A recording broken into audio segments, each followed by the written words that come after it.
نن د کابل په مرکز کې تقریبا 170 معلولینو ته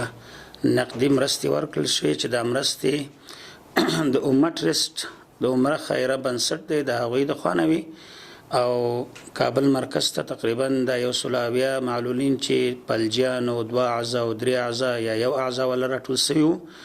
دې کې 15 معلولین د مرکز وو د کابل او 15 معلولین د میدان وردګو ولایت وو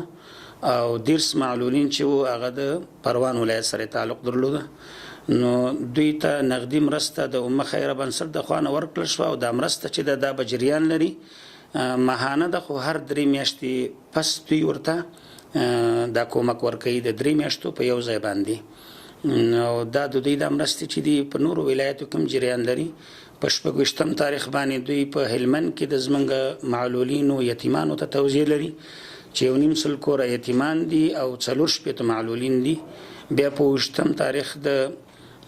سپټمبر باندې په قندهار کې توزیع لري چې 1.5 کورنۍ یتیمان دي او تقریبا 50 تنه معلولین دي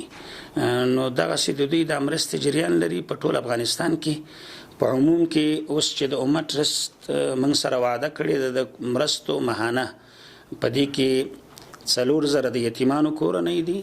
او 1000 معلولین دي او 1000 کونډې دي ان شاء الله دوی ته ماهانه مرستې ورکوي